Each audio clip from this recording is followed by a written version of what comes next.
Okay, good morning, everyone. But I didn't hear. Okay, if you're wondering what the hell is a man doing in this panel, I'm just here. That's one, yes, and just a facilitator so that our panelists today can focus on providing us their wisdom. So let me introduce our panelists and speakers today. We have, firstly, Michelle Raymond, my good friend, founder of the People's Partner and has been a driving force in leadership coaching and diversity inclusion.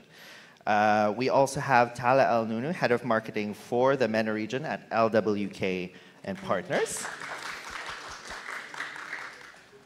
And also we have Celestia Faith Chong, who is the co-founder of girlboss.asia. And as well as Celestia Faith Consultancy. Yes. All right, good morning, everyone. Are you awake? Yes! Okay, let's have some energy, okay? We don't want you to be dozing off after that. It's not going to be like just us talking. We want to add in any time, just raise up your hands. You know how I felt about this? Like, yes, I feel about that. How about that? Yes. Yes! Let's rock this session together. Over to you. Right. Now, I think that we have enough people in this room to actually invite them to participate. So as Celestia said, this is actually something that we would like you to participate in. So if I can ask the tech team to please show our Slido. So please join us, because this panel is not just, really about us. It's also about you and, so that we can have more women in marketing and really empower them. It's not just about the women doing the work, it's also everyone. It's the men in the companies who also need to support women in marketing. So please join us. And I'd like to just get a feel of the room first. So if you haven't yet, you can type in sli.do in your browsers. Okay, let's give a few more minutes for people to come in. Okay, it's good to get them start working, Yes. All right. I just had breakfast, so join in. Right, so have a look. We have quite a few CEOs and founders, managers, fairly senior people in this room. Right. Good. Okay, coming up we have... That explains the energy, though. Yeah. Okay, very interesting. So, this means that the people in this room may have actually could generate a lot of impact because of their seniority, right? Okay, good. Let's give it for a few more minutes. Okay. I guess we are looking at like half of them. Yeah. Yep. With the screen right in front. Even senior almost broke managers. my neck trying to look at the back, and I realized there's a screen. Yeah. That's smart. Okay. All right, good. And now I'd like to ask, from which country are you based at? So please type in, because we'd like to know from where you're from, just to have a good idea. Okay. Several from India, UAE. Okay, France, Singapore, Philippines. Yay, Filipinos, hi. Okay, Hong Kong, Germany. Right. Oh, we also have from the US. Okay, UK. Very good. So, we have a fairly international audience. Yes. Made up of, a lot of senior people, some who are CEOs. And now I'd like to ask a question from all of you. In today's modern workplace and era of wokeism, are there still barriers for women to grow in their field? While people are answering this, I'd like to throw the question to our panelists. So who'd like to provide their input? Do you think that actually today there are still barriers for women in marketing, and why? Yeah, I think I could start rolling on that. I would say yes. Because currently, right now, in various climates, I've still feedback that people are coming to me during interview. They literally ask you questions as in, are you going to get married? Are you going to have babies? Do I see a lot of nods, right? Yes?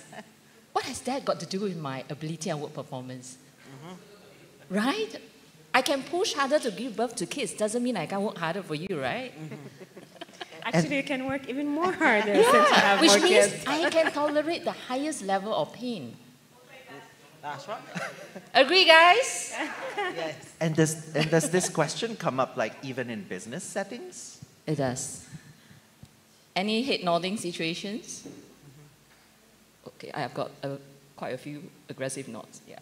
So I do encounter feedbacks like this from peers around me, and I think this is it's definitely a concern, you know. And even in certain stats, it actually shows that in terms of the remuneration to pay out the benefits between male and female, there is a variance.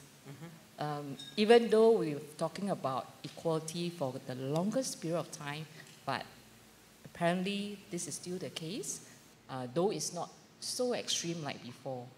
But of course, this situation does vary from country to country. Yeah. So now I'd like to hear from the other parts of the world as well. Maybe Tala, you can provide your input, especially coming from this region. Now, understanding the cultural differences between regions, things are a little bit different, let's say, here in the Gulf or in the Arab world. Support is always there, but it wasn't there before. So this shift and this movement that you see in the market right now is driven by women, is pushed by allies and men to have it, since they see the value of it and the kind of diversity that women provide in the workplace and what they can bring, let's say, to the table. For right now, in this region, where it's very, it's kind of like a young nation that wants to develop and they want to push and they want to do and exceed levels. And this is where it comes in, having that support coming from companies, coming from the government themselves. And you can see all this movement happening right now on different levels, top down and bottom up. In this region, and I think we've seen a couple of these leaders coming to such conferences, bringing that voice, even if they are a bit younger, but still they come in forceful, with ambitions, with dreams, and with the support of the community around them. They're able to be founders, to be CEOs, and to fulfill that ambition. Very interesting points. I like the fact that you mentioned also, you know, the government support as well as the private sector, you know, coming together and really addressing this. Michelle, from the UK, how was your experience? So, yeah, there's definitely barriers. Now, I've got a background in human resources. So for over 25 years, I worked in human resources, so I could see how men and women were treated slightly differently. Moving on from there, when we're talking about barriers, we're very much talking about from the outside in, and I want to be slightly controversial and say that they are still barriers, but sometimes it's the women who put the barriers for women. And the reason why I say this is because I do lots of coaching and training, I see it. Women they're not always putting themselves forward. That lack of confidence, and all of this builds the barriers. So, for example, if I'm working in an organisation and there's an opportunity for promotion, now I'm always rooting for the women, and I will say, why don't you go for it? Go on, just go for it. And they were like, oh, I don't think I can do it, and what if this happens, and I'm not confident enough. And I said, but the opportunity is there for the taking. And sometimes I feel I just want to shake some of the women I'm working with, and I'm thinking, yes, there are external barriers with, you know, the parity of pay and parity of and work and challenges, but I think us women, we are putting some of our own barriers up, and that's where we need to unlearn what we've learned growing up about being a woman and being submissive and letting the man take the role, and we see that in work. So I think sometimes we can be our own worst enemies. That's an interesting perspective. Going back to the Slido, so I see there's an overwhelming amount of yeses, but I also see a couple of no's. I'd like to, consider this as a nice discussion. So is there anyone, this one, there are no wrong answers, right? But it would be good to also see the perspective of the people that say yes and no. So from the audience that answered here, is there anyone who would like to provide some input? I see Brenda. Now. I did answer yes, but that wasn't from a personal perspective, because I actually agree wholeheartedly with Michelle. Yes. So I think you have got to work on you first, and that's how, no matter who comes to me, we work on them first. Because until you connect with who you are inside and grow that confidence, and don't look at the other barriers, but come from a bit of an insular point of view. From an insular point of view, then you open up our whole new world. So, in my personal perspective, my answer is no. But I thought globally, and what I know from women around the world, because I work on an international level, that's why I answered yes. So it was a bit of a, for me personally, I've never come across a barrier, and if I do, I smash it. I mean, Yes. I think that deserves a round of applause, right? I like that energy. Smash it. Okay, are there any other views from the floor? Maybe someone would like to contribute their own experience or ideas? Okay, if none, then I think we can... I think that's...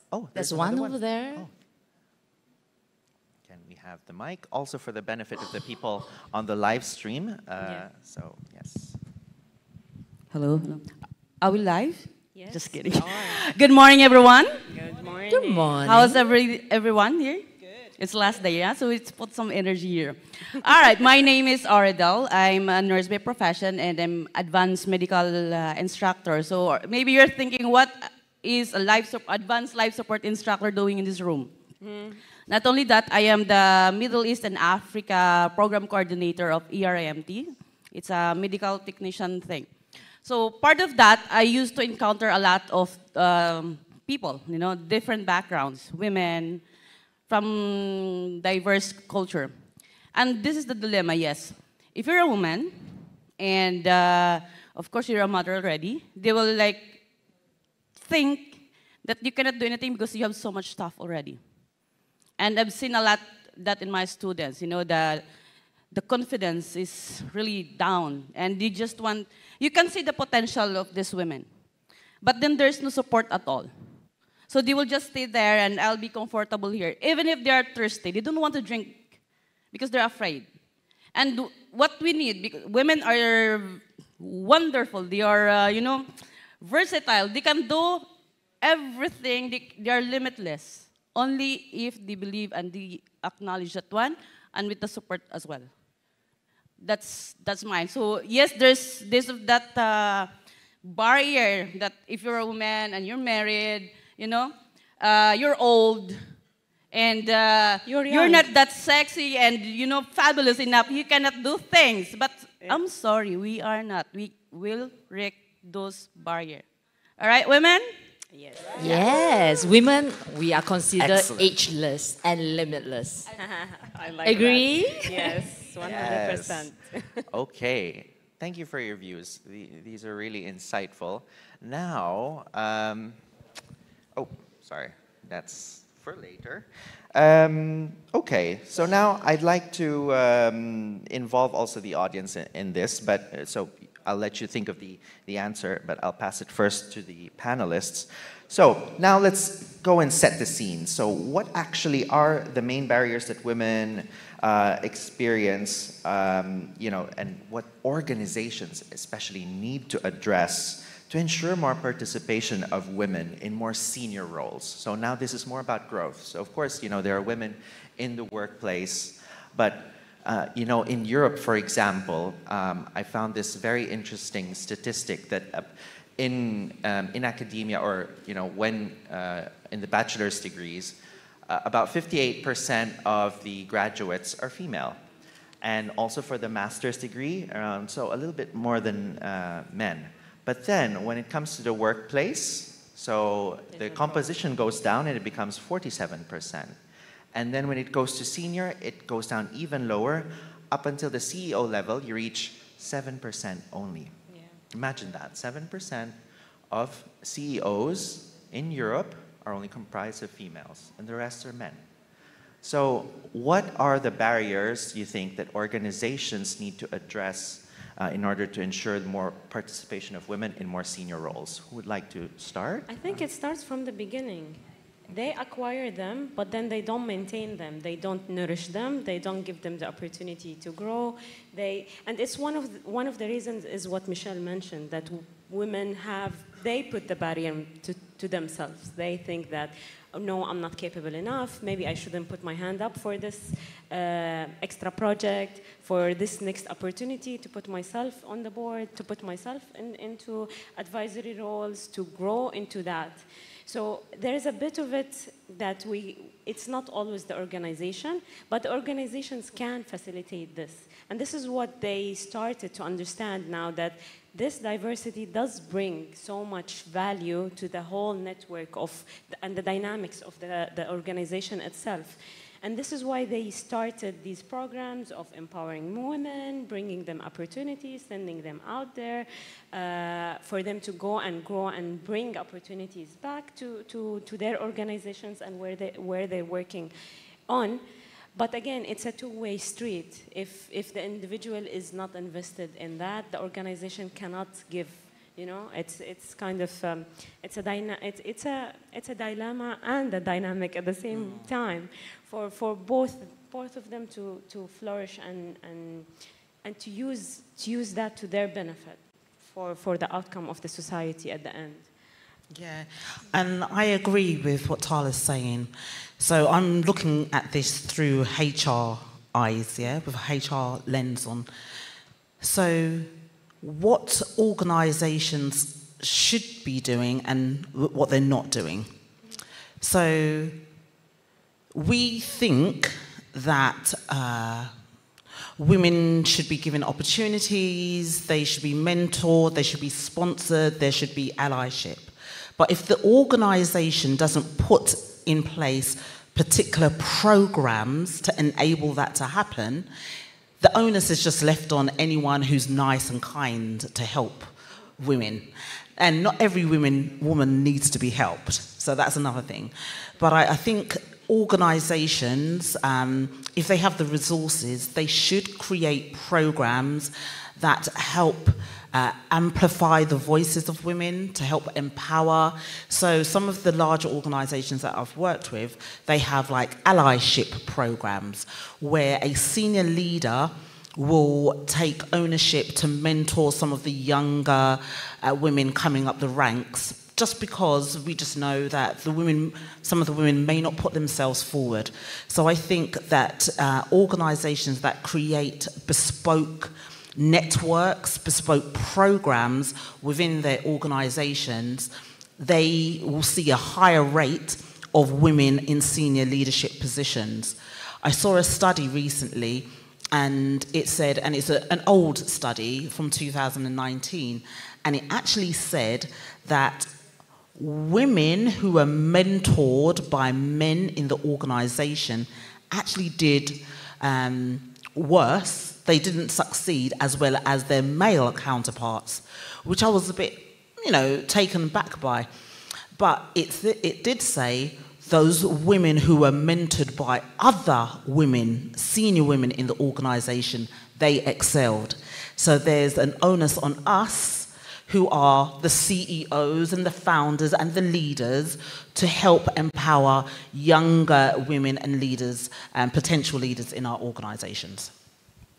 And I agreed with the both of you. I think on a side note, on a different perspective, we need to acknowledge that women we have a different responsibility as well out of work. So the organizations need to acknowledge that we are also mothers, or we have elderly parents at home, that we need that the caretaking portion, you know, that we could also at times, like right now it's the norm to work from home and be understanding in terms of arrangement when we have situations like this. Tell me if I'm not true. Women is always deemed, or we hardly hear super dad. We always hear super mom. We are the multitasker. We are expected to do every single thing. And when that happens, we need to take care of so many things. Does it mean that we need more time and more understanding? But at the same time, with that time and flexibility given to us, we can still perform and even excel in whatever we do. Because why? We are being taken care emotionally, mentally, and what's not. And with that, you have with no concerns and barriers that's stopping you, right? You go out right there and you just rock it wherever you are, whichever position. It doesn't mean that you stay in the office from 9 to 5, you stare at the screen, you'll be productive. Probably half of the time, some will be on some grocery store, some shopping mart, you're checking your Tinder, your Facebook, your Instagram, and what's not. I kid you not, after when they see the boss walking in, okay, this is regardless of man or woman, yeah. When they see the boss walking, oh, it's time. It's time to open it's the time Excel to sheet. start work, yeah. Effectiveness for both women and men don't just, we just really need to define effectiveness all over again. And we all learn the hard way during COVID period, doesn't it? Yeah. Thank you.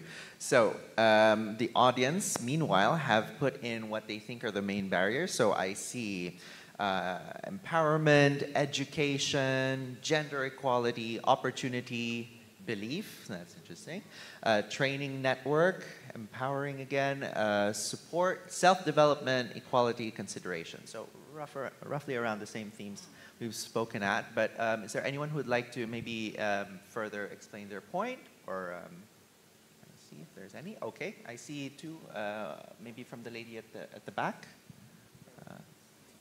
Oh.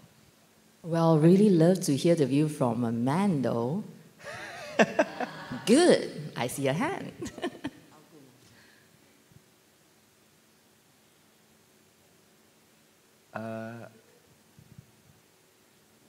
Me? Yes. Okay, you can start. And then there was a second question at the back. Okay. Yeah. Sorry, I actually have a question. And when you were talking and looking at a female point of view, and then somebody asked, want to hear from a man. I am all about women power, of course I am. But equally, there's always a balance and a fine line, because we don't want to get to the stage where there's a polarization between men and women. So when you as a man, you made a comment at the beginning, I love that, because I know amazing men who champion women. And we need that support. We need that yin and yang. We need feminine energy, masculine thinking, feminine thinking. We need everything to be well-rounded human beings. So for me, we have to be careful that there's no polarization as women come into their own in business, and more women are becoming CEOs. And the answer I've got for that, if you're not a CEO, start your own business and become one. Excellent point. Thank you. And from the next.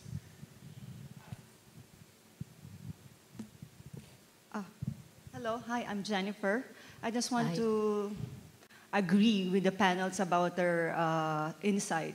I agree with Michelle earlier that what she said, like if you are being taught or being managed by a woman or the same gender, you have the high tendency of excelling more. I agree with you, because I was raised by my mom. And my mom, she's wow. So compared to my dad is a little bit, a little bit weaker than my mom. That's why I was really excelling more because of my mom, okay? So about what you said also earlier, I'm a single mom, okay? So the people usually tend to degrade us, the man, because they cannot do it. No, we can't do it. We are a multitasker. We are a tiger also. We are shouting more than the man actually inside the house. We can roar more than the man. That's for a fact.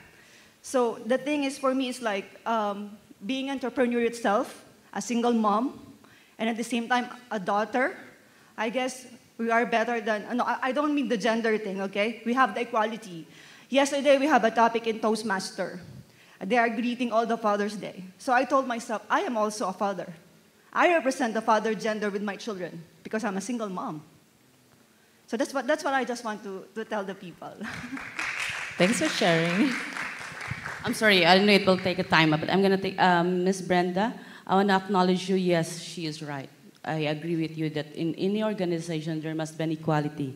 Why? Because men do balance us very, strong and independent women. I myself mentored with different kind of men, but I have a woman as well who balance me. Because with our personality, that we can just roar, we can smash this, and we need someone also to chill. This is the right thing. I agree with her. It cannot be just always us, but there must always a man because they are analytical, strategic. So, kudos to you guys, by the way. Excellent point. Another man, he wants to say something. Okay. I think we have Manahel here, and then we go back to you, sorry. Yes. Ladies first. Thank you so much for such an inspirational panel. For me, I was part of B20 Saudi Arabia, and one of the task forces there was women in business. And they discussed more and more about women in business and having this barriers discussed at that time. My point of view here is for the leading position, as you mentioned. And I can tell and see there is a gap in the gender equality for the leading position in terms of equality in salaries, in decision making, in making actions and change and so on. But I think this is the transformation that we would love all of the women to be empowered, changing this image to create a new image, which exists, but we have to make it on the service that we can lead these positions very effectively. So thank you so much. Thank you. We have another view from this side.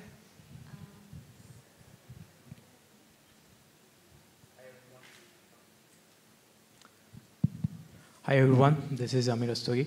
I totally agree with all the aspects that you have shared, and I want to share my observations of what I have found in my previous work experiences and even at my home, because it's the mindset and the support which women crave for. First, the mindset, because there are two types, there will be types of women and their intentions will matter. There will be women like, yeah, I want to break the status quo. I want to go against the norm. I want to do this, I want to do that. But when they lack support, especially from their loved ones, that's when it creates a resistance, because women crave support.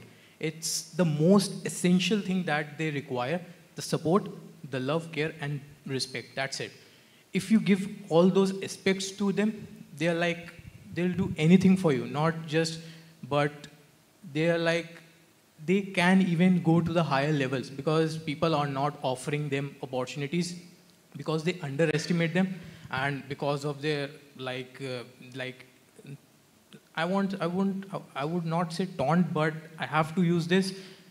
They underestimate. Simply, I can say that, and it's the support and the mindset. And I know there are responsibilities for a woman, because she wants to fulfill her motherhood. She wants to fulfill as a daughter, as a wife, but at the same time, she also has her ambitions that she wants to further pursue. So.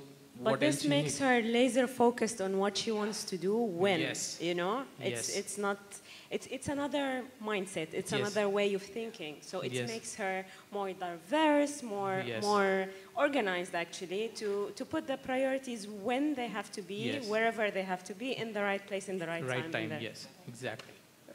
That's excellent. Yeah.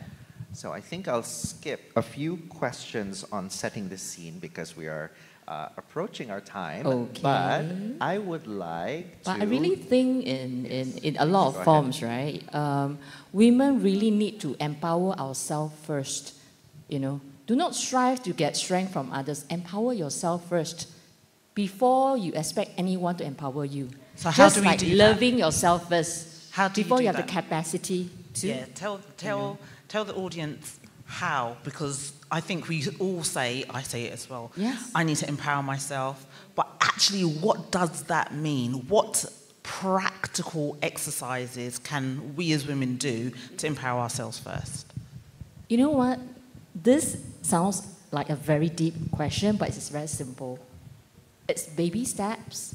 We all have little ways, and we know that way how to make ourselves happy. You know what's my simple way of empowering myself? I cook a beautiful meal for my kids and happy faces on their face, and I felt that I empowered myself. As a woman, as a mom, I am cooking a meal of love. I empowered myself to give love and happiness to 3 of my kids. I'm a single mom myself, and I take pride in that. With these baby steps, it doesn't need to be big. I'm very empowering myself to make decisions. I plan the meal. I know that my son doesn't like meatballs. I know my daughter doesn't like rice. I know, and I can create a dish whereby we all can sit down as a family. And that, I felt I have empowered myself. These are small ways. You think it's small, but it goes a long way. Start from baby steps like this. Do I have a consensus? Yes? Yes. I don't have big Celestia, answers, but can yeah. I have I have a Sure. little different view about it. I heard many people saying, Ami, with due respect to what you told, that women crave support and women are looking forward for support. But I have a slightly different viewpoint. I think men are the one who crave support and who crave love all the time. And women give it unconditionally throughout the day, 365 days, 24/7. This is my opinion about it. I think we are equipped with so much of love. I don't know, God has gifted us with so much of, the ability to give love to your colleagues, to your nannies, to your husband, to your mother-in-law, father-in-law, all the in-laws, and your own parents, kids. I think, so I have a slight, that is why I said I have a slightly different opinion where, women are, while we are talking about the women empowerment and thing, I think we should be proud to say that we are already gifted to be empowered. That is what I strongly believe in. And with my own, life experience and seeing so many women around me, I think we are self-sufficient. We have the entire, the ability to sustain on our own, and that is why we have some beautiful single moms over here also. Because single dads, I don't know how it works. I know there are many who do that too, but I think single mom is something it's very seamlessly happened. So, and it is a very favorite topic for me. I don't want to take about long time, but I think organizations. One point I would like to add is organizations should stop typecasting women that they can't do things. And may it be taking care of home, may it be maternity breaks, may it be women requesting to leave early from office. I think it's high time we move on from all that, and it is. I think we have spoken about this for the last 2 decades. So I think we should just take it in our stride, especially from the HR perspective. I think it should be taken in our stride and just assume that is how it is. And I mean today we are also seeing a lot of dads taking care of home also. So that is something the HR should also look into that angle as well.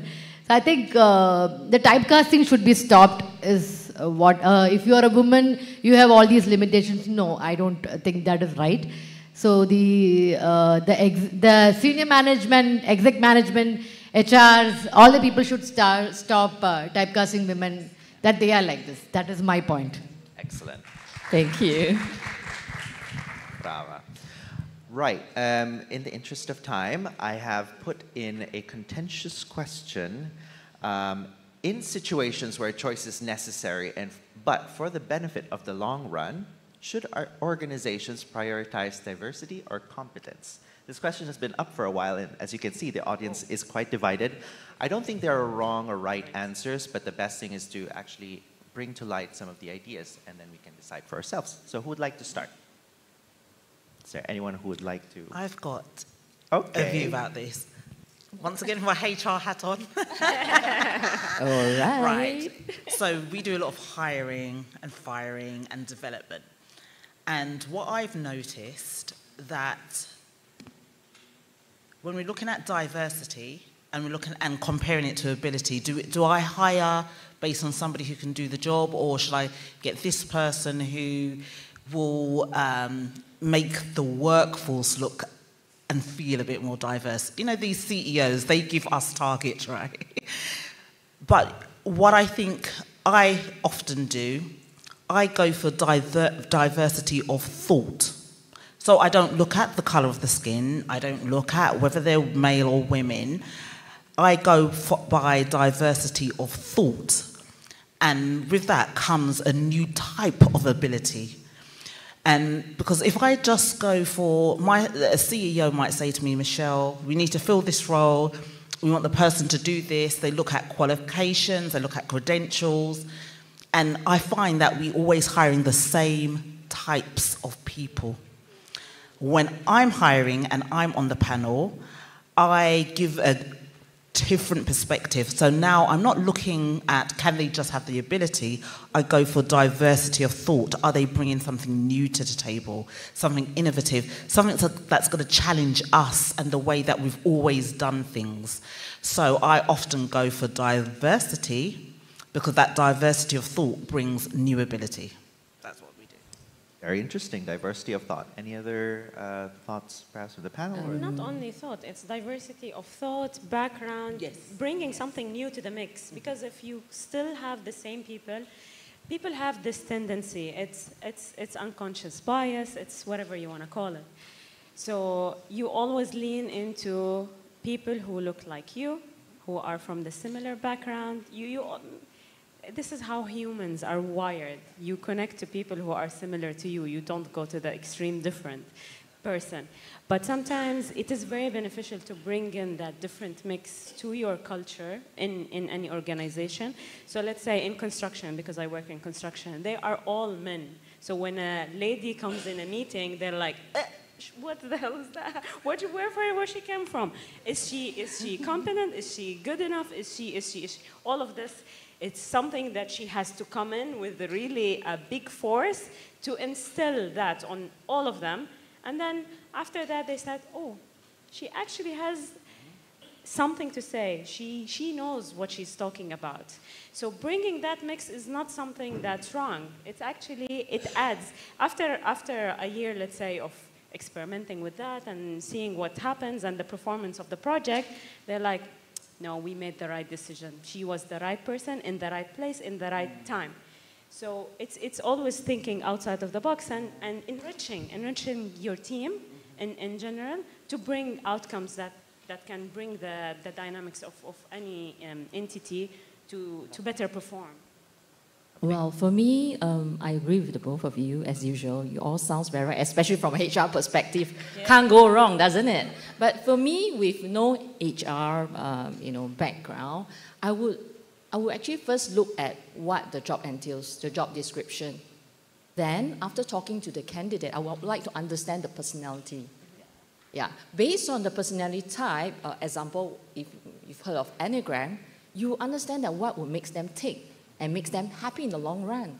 If you're going to put a creative person doing admin work, seriously, they will not be happy, right? So it doesn't matter. So one, competence is probably part of the CV. It's good to see, good to know, but that's a reference. I will not prioritize diversity for the sake of diversity. I would say I want to prioritize based on what would make them happy in the long run, because that will add more you will add more value to the organization. And the whole organization will work better with each other because what they are doing individually, what they enjoy about on what they are trained to do or what they have passion about. Yeah, so in terms of another way HR perspective, you retain staff in the long run, regardless of gender. Yeah. I'd really like to hear from the audience. I see that during the course of the talk, the prioritized competence has gotten further, so maybe someone was pretty convincing. But is there anyone who would like to speak? Oh, okay. Manahil, I think, from the far left. I see there's also a man behind, so he'll be the second. And I think Brenda was raising her hand, so she'll be the third. Thank you so much. This topic in specific, it's so touching for me because I got inspired big time because I can see and find myself within that context in a certain way. Let me just briefly say that I believe in diversity, and we are all having diversity within ourselves. How you were thinking, it's different than how you are thinking now and how you will think tomorrow, okay? And this diversity, it's a very innovative and challenging and deep way of thinking. Not everyone can, recognize and realize, especially from the, as you said, decision-making and HR perspective. And for the personality, it's the asset of any organization, not the skills, because the skills are transferable. You can teach the skills, but for the personality, no, you cannot raise up someone, and to make him, proud of this diversity. And it's very, very, deep once you were talking about it, especially Michelle, you were very touching and something within me, because me as a founder, and also acting as a strategist, acting as different persona within multiple tasks and multiple, scenes. And I think this is the new way of selecting the right people within an organization to be having the diversity within their own, let's say, life experience portfolio.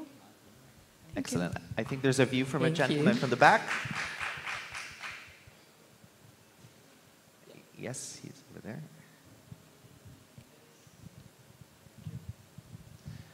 Hi, everyone.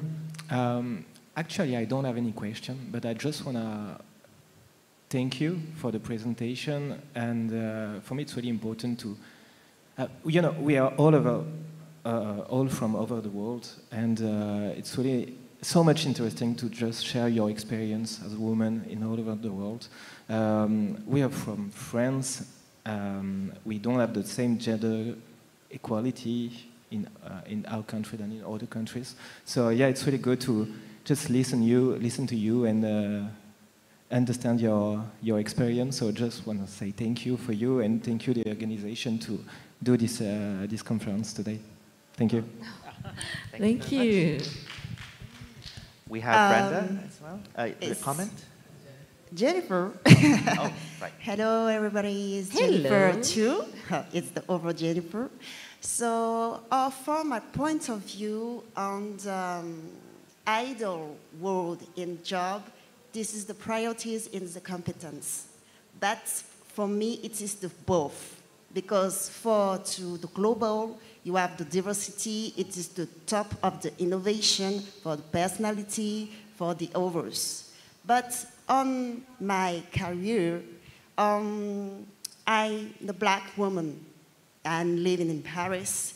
But my mentors, it's of the diversity for the top and high position.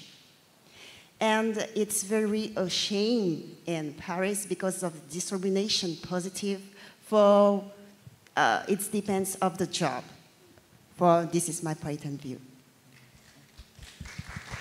Thank you. We have a comment from Brenda at the front, and then next we have the lady on the left.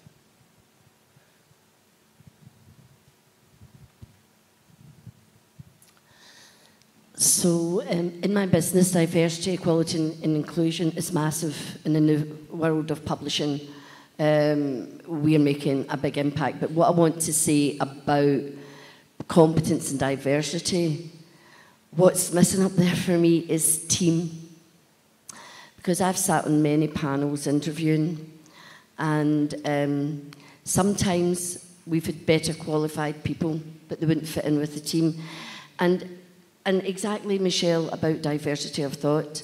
In this day and age, more and more people in their 30s, 40s, 50s are being diagnosed with things like ADHD, autism. So diversity of thought has a massive spectrum, and I worked in that field for 20 years, so I kind of know how it impacts. So therefore, you do need team players. They do need to be competent, and you need that diversity of thought. But culture brings amazing, absolute, I'm trying to think of the word for it, you know, that honey to the absolute table. Because when you have people from different cultures, as well as their thoughts, as well as what can they bring to enrich, I loved your word there, Tala, enrich the team. So there's never just one tick box. You have to know, what does your team lack? You could even go into your 360 leadership and look at what are the competencies in there. What do we lack? Do we have an analytical brain in there? Do we have whatever it is? So therefore, it's not as clear-cut, but I know where you were going with it. And of course, this is about women empowerment, this talk today. So definitely, let's have more women and let's have more diversity of thought and everything that makes us a wonderful melting pot. Thank you. One more view from here on the left.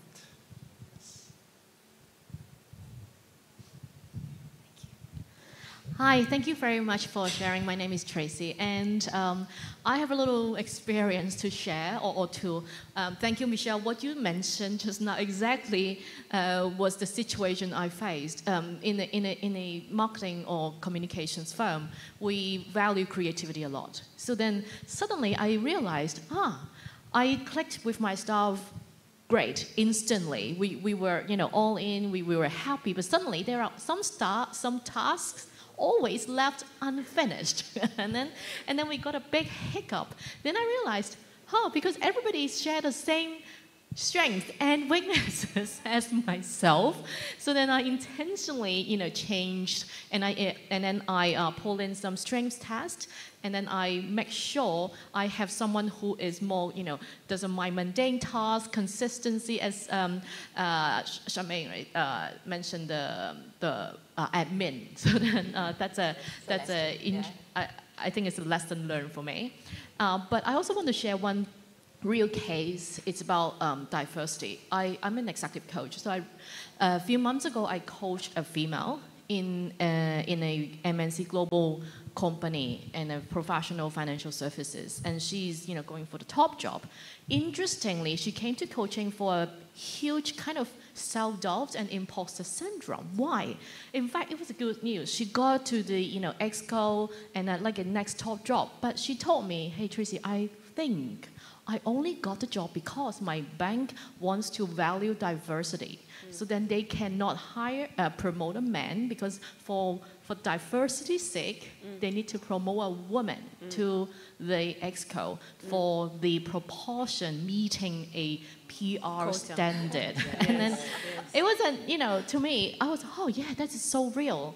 I was supposed to, congratulate her. She made it to a good, seniority and then a promotion.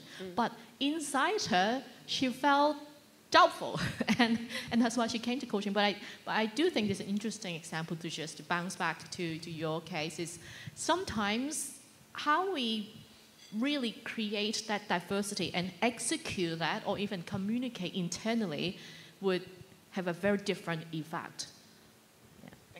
Thank you. Thank That's a you very for good sharing. view.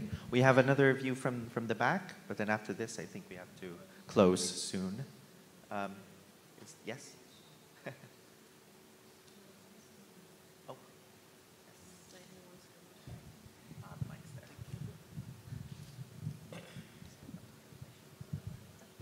Hi again. I just want to add about what Tala she said earlier when she said, like, when you enter a room, they will just judge you. It's true, to be honest with you. There's one incident that they will, when you go inside, a man said, hypothetically, okay, can she run?